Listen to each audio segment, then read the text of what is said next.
Parshas Emor, we find the list of all the Yom Tovim, from Pesach and all the way till the end of Sukkot. In between Shavuos and Rosh Hashanah, there's a pasuk that seems completely out of place.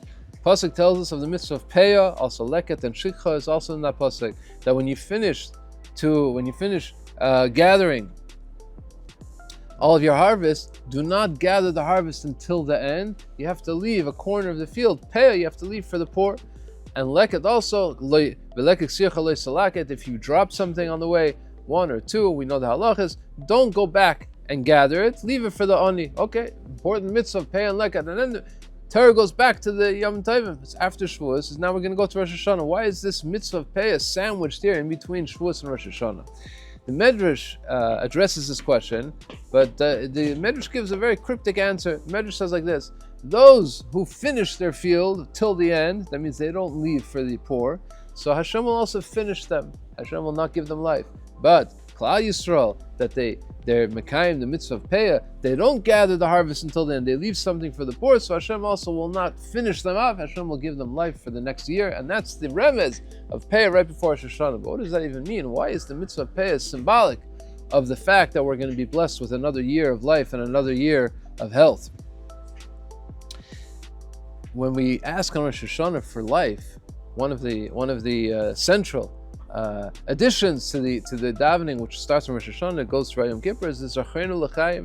The addition that we put in right at the beginning of Shemoneh Esrei is Zachrenu L'chaim. Remember us for life, Melech Hafez B'chaim, King that desires that we live, desires life. Because Kosfenu B'Sefer Chaim, write us, inscribe us in the book of life, L'mancha, for you, for your benefit, L'mancha, L'kim Chaim, the living God.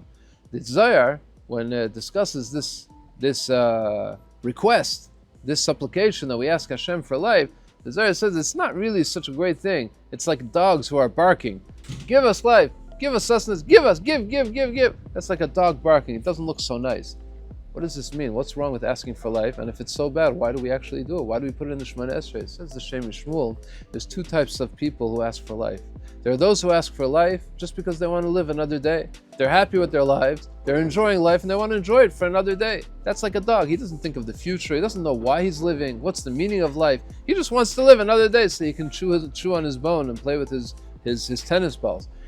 Then there's people who understand the meaning of life, and they realize that the reason why they're living is to accomplish something in this world. Hashem put us in this world to accomplish something, and we can't do it if we're not alive. So we ask for life so that Hashem should allow us the opportunity to be able to fulfill His will. I heard from the Mashgiach, Rav Matisyahu Salomon, Zechat Tzaddik Livracha, he said that when you read Zachrenu L'chaim, you should really move the comma. Zachrenu L'chaim Melech Hafez B'chaim, V'Kosfenu B'Sefer Chaim. Seems a little presumptuous to ask Hashem for life, to write us in the book of life, L'mancha, for your benefit. Hashem needs our life. What does it mean, L'mancha? Said Rav Matisyahu, move the comma and write us, inscribe us in the book of life, L'mancha. You know what kind of book of life we want to be written in? We want to be written in the book of life, which is the book of life that He wants, the book of life that we're living in order to fulfill His will. L'mancha, L'sefer HaChaim L'mancha, that type of Sefer HaChaim, that's the type of book that we want to be written in. That's what separates us, says the Shem Shmuel, from the barking of the dogs. There's many mitzvahs that we accomplish when we're working on our fields. We have to give truma to the kohen, we have to give meiser to the poor, meiser to the levi, we give bikurim, we bring it to the Beis Hamikdash. It's all at the beginning of the process. When we begin using our crops that we gathered, so first give the truma to the kohen. First give the kohen the bikurim. Yes, all of those challah, before you start eating your challah, you have to separate a little bit to the kohen, all at the beginning of a process. What about the end of the process? So when a person starts doing something, he sanctifies what he's doing with a mitzvah. That's very nice. But what about the end? What about the end goal of everything that we're doing? Says the Torah, when you're finished gathering your harvest, you're at the end of the process, don't forget why you did this all. Why is Hashem giving you all this harvest? It's not only just that you should get richer and gather your crops and go and sell it on the market.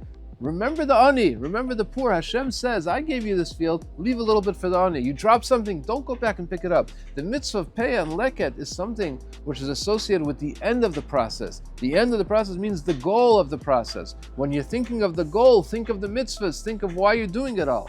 And this is the the remez, why it's here right between Shavuos and Rosh Hashanah, right before Rosh Hashanah, before we start asking Hashem for life, before we go into Rosh Hashanah in the day of judgment, and we want Hashem to judge us with life and health and prosperity. Why? What are you going to do with that? Why are you asking for it? You're asking for an end result, to do something for Hashem.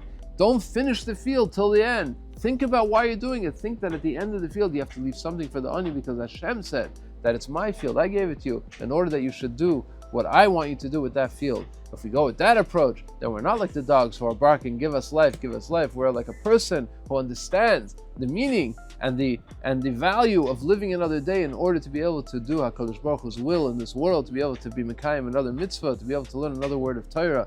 HaKadosh Baruch Hu should bench you and us and all of us with haShana Tova, with a Ksiva Chsima Tova, we should be zeichet to life and prosperity and health, so that we may able to be Mekayim another mitzvah, another word of Torah. And may this year be the year that HaKadosh Baruch Hu gives us the ultimate life, the end game life with the coming of Mashiach, and bringing us back to Eretz Yisrael, b'meheir of Yameinu, Ksiva Chsima Tova, a good Keven Shtiyar, and a good Yom Tov.